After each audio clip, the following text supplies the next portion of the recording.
Bueno, y seguimos conociendo el Apocalipsis. En esta ocasión vamos a hablar del capítulo 14 de Apocalipsis. En este capítulo 14 vamos a hablar hay varios temas allí. El primero de ellos vamos a hablar sobre los 144.000. Anteriormente, en el capítulo 7, hablamos de estos 144.000 como una pequeña introducción. Pero aquí nos va a ampliar un poco el panorama, ¿sí? Y vamos a ver qué van a hacer estos 144.000, qué características tiene estos 144.000.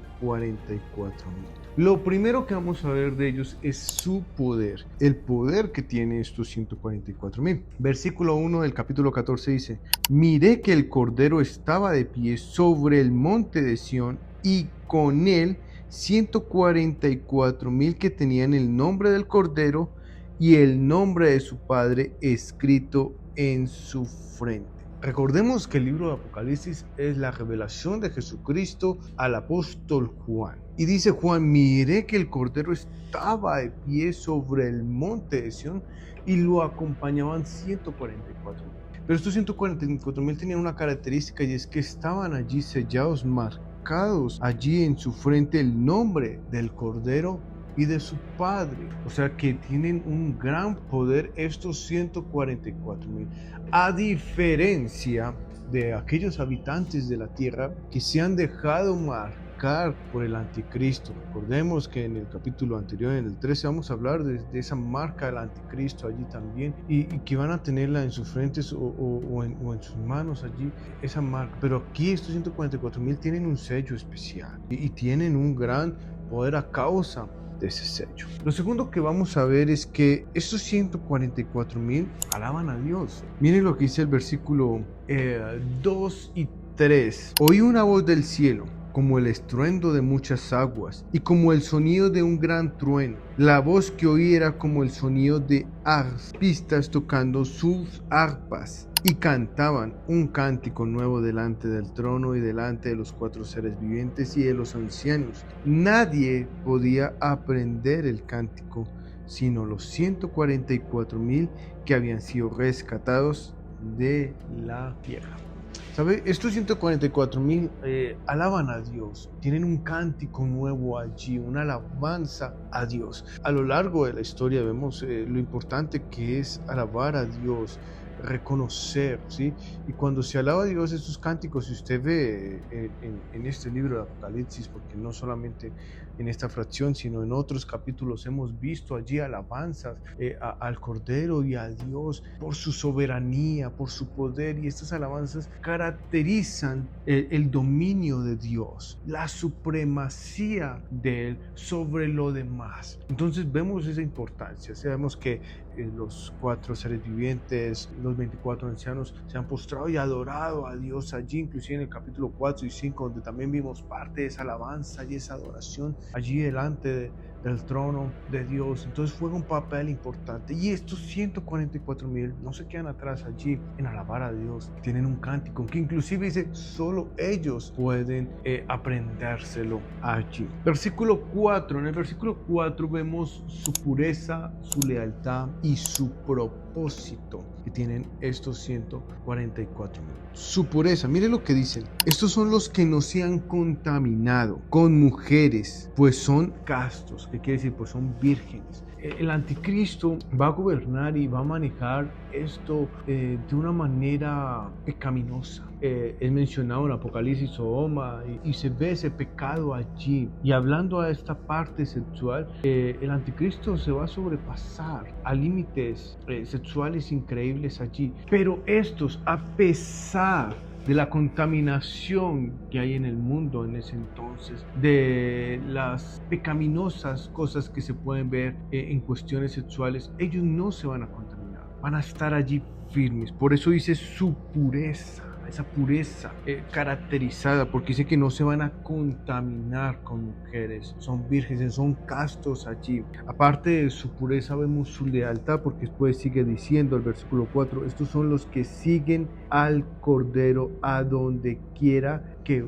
va. O sea, hay una lealtad hacia Jesucristo, hacia el Cordero de Dios. Van a estar allí firmes a pesar de lo que se ve en el mundo en ese momento. Y por último, el propósito que sigue diciendo allí: estos han sido rescatados de entre los hombres como primicias para Dios y para el Cordero. En el Antiguo Testamento, y se habla de primicias, esa primera cosecha, eso primero, eso mejor que hay, se ofrecía allí a Dios. Y aquí tenemos esa primicia, esos 144,000. Podemos decir, es esa crema innata, es lo mejor de lo mejor, allí representado para anunciar allí también el Evangelio, porque estos 144,000 tienen también esa tarea de mostrarse allí, de mostrar ese ejemplo y llevar también la palabra, anunciar allí y ser ejemplo a pesar de lo que se ve en el mundo, porque el anticristo estará gobernando sobre este tiempo de tribulación y gran tribulación, y van a pasar cosas que no son agradables ante los ojos de Dios. Pero estos 144,000 están allí preparados, tienen esa pureza, esa lealtad y ese propósito de parte de Dios. Aparte de eso, su precisión y su perfección se ven en el versículo 5. Dice: en su boca no fue hallado engaño, están sin mancha. Ojo, no hay mentira en ellos. Ellos van a hablar la verdad, las verdades de Jesucristo inclusivamente. Y no habrá mancha. Sí, o sea, hay una perfección allí, una caracterización en estos 144,000 que van a hablar verdad, porque el padre de la mentira es Satanás, ¿sí? y tiene a su hijo, que es el anticristo, por así decirlo, y también va a hablar mentira, va a hablar engaño. Pero aquí están preparados estos 144,000 para hablar con la verdad y no tener ninguna mancha en ellos. Hasta aquí hablamos de esos 144,000. El capítulo 14 hasta aquí habla de esos 144,000. Hay esa paréntesis allí hablando de estos 144,000, sus características en ellos. A partir del versículo 6 aparecen 3 ángeles, y estos 3 ángeles tienen algunos mensajes muy importantes para los habitantes de la tierra para ese entonces. El primer ángel está allí. Dice Juan en el versículo 6: después vi volar en medio del cielo a otro ángel que tenía un evangelio eterno para anunciarlo a los que moran en la tierra y a toda nación, tribu, lengua y pueblo, que decía a gran voz: teman a Dios y den gloria, porque la hora de su juicio ha llegado. Adoren al que hizo el cielo y la tierra, el mar y las fuentes de agua. Aquí vemos ese primer ángel. Este primer ángel lo que hace es predicar el evangelio, anunciar allí. Hay una advertencia. Cuando hablamos del evangelio, hablamos de esas buenas nuevas, esas buenas noticias. Y aquí este ángel pregona y dice: hey, den gloria a Dios por lo que ha hecho en los cielos, en la tierra, con todo allí. Hay un anuncio de parte de este ángel. Pero viene el segundo y aparece en el versículo 8. Lo siguió otro ángel, el segundo, diciendo: cayó la gran Babilonia, la que ha hecho beber a todas las naciones del vino de la pasión de su inmoralidad. Y aquí vemos este segundo ángel que hace un anuncio de juicio. El primero traía muy buenas noticias. El segundo no son tan buenas las noticias. Hay un anuncio de juicio. Ojo, cayó la gran Babilonia, la que hizo pecar, la que ha hecho caer allí en pecado a la humanidad. Ojo, hay un anuncio allí. El primero muy bueno, el primer ángel. El segundo, oiga, y esto es para los habitantes de la tierra, para aquellos que están allí, y el ángel les está advirtiendo. Pero viene un tercer ángel, un tercer y último ángel en este pasaje. Entonces lo siguió otro ángel, y el tercero, diciendo a gran voz: si alguien adora a la bestia y a su imagen y recibe una marca en su frente o en su mano, él también beberá del vino del furor de Dios, que está preparado, puro, en la copa de su ira. Será atormentado con fuego y azufre. Esto alude al infierno, delante de los santos ángeles y de la presencia del Cordero. Y el humo de su tormento asciende por los siglos de los siglos. No tiene reposo, ni de día ni de noche, los que adoran a la bestia y a su imagen, y cualquiera que reciba la marca de su nombre. Hasta ahí, hasta el 11.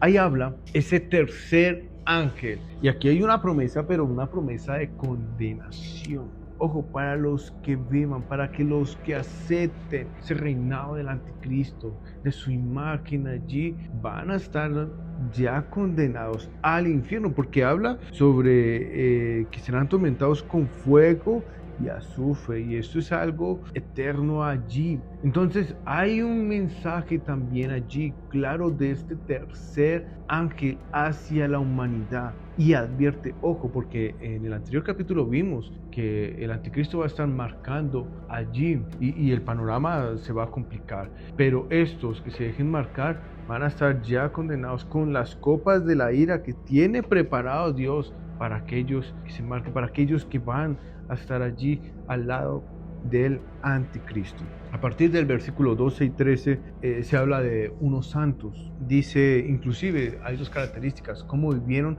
y cómo murieron. El versículo 12, aquí está la perseverancia de los santos que guardan los mandamientos de Dios y la fe de Jesús. Ojo, si ve lo importante, porque aún en tiempos tan difíciles hay la esperanza, y por eso se anuncia el evangelio, para que acepten a Jesús. Entonces, ¿cómo viven allí? Viven bajo los mandamientos de Dios, la fe de Jesús. Pero también muestra cómo han muerto. Versículo 13. Entonces oí una voz del cielo que decía: escribe, bienaventurados los muertos que de aquí en adelante mueren en el Señor. Sí, dice el Espíritu, para que descansen de sus trabajos, porque sus obras van con ellos. ¿Cómo mueren estos santos? Pero mire, de los que mueren de aquí en adelante, de los que han aceptado a Jesús, porque aún en tiempos de tribulación y gran tribulación hay oportunidad. Claro, las consecuencias son difíciles, el panorama es complejo, la maldad que va a sobreabundar en todo el mundo, pero va a haber allí salvación, ¿sí? Y por eso se va a anunciar el evangelio. Por eso también hablamos de los dos testigos que van a estar proclamando la palabra. Estamos hablando de los 144,000 también, para poder, y aquí nos habla de esos santos que van a recibir a Jesús aún en esos tiempos tan difíciles. Por último, el capítulo 14 cierra con un tema que se llama la siega de la tierra. Y nos habla de dos panoramas: la siega tanto del grano y la siega de la uva, ¿no? La cosecha del grano y la cosecha de la uva. Y estas dos cosechas se asimilan. Por ejemplo, la cosecha del grano para los tiempos de esas copas de las iras, que vamos a hablar mucho más adelante en ese tema, ¿sí? Y la cosecha de la uva, que habla un poco de esa batalla de Armagedón allí, de esa segunda venida de Jesucristo. Entonces nos muestra que se está madurando, ¿sí? Porque en la siega está el segador, está la madurez de esa cosecha, y llega la siega, que es cortarla como tal. Entonces aquí nos habla esa visión que hay allí. Entonces lo primero es esa cosecha de grano. Dice el versículo 14: y miré, y había una nube blanca, y en la nube estaba sentado uno semejante al Hijo del Hombre, que tenía en la cabeza una corona de oro y en la mano una hoz afilada. Versículo 15 dice: entonces salió del templo otro ángel, clamando a gran voz a aquel que está sentado en la nube: mete tu hoz y la siega, porque la hora de segar ha llegado, pues la cosecha de la tierra está que madura. O sea, ya ha madurado allí y ya se debe cortar. Y termina el versículo 16, que es la siega. Aquel que estaba sentado en la nube metió su hoz sobre la tierra, y la tierra fue segada. Ahí la cosecha. Y aquí nos pone otro panorama muy parecido. Versículo 17: otro ángel salió del templo que estaba en el cielo, o que cambia el segador, porque el de antes era el Hijo del Hombre, sí, semejante al Hijo del Hombre que estaba. Pero aquí dice otro ángel que salió del templo que estaba en el cielo, que también tenía hoz afilada. De ahí nos habla del segador, que es este ángel. Entonces otro ángel, el que tiene poder sobre el fuego, salió del altar y llamó con gran voz al que tenía la hoz afilada, diciendo: mete tu hoz afilada y vendimia a los racimos de la vid de la tierra, porque sus uvas están maduras. Ya está madura la cosecha. Entonces versículos 19 y 20 nos habla sobre esa cosecha. El ángel metió la hoz sobre la tierra, vendimió los racimos de la vid de la tierra y los echó en la gran lagar de furor de Dios. El lagar fue pisado fuera de la ciudad y el lagar salió sangre que subió hasta los frenos de los caballos por la distancia como de 320 kilómetros. Y aquí vemos la cosecha, ¿sí? Y eso hace referencia, como les decía, esas dos a los tiempos de las copas de las iras, esa cosecha de grano y a la cosecha de uva, a esa batalla de Armagedón, donde va a haber un derramamiento de sangre increíble. Y eso lo veremos más adelante. Pero aquí vemos un panorama de lo que nos habla este capítulo 14, ¿no?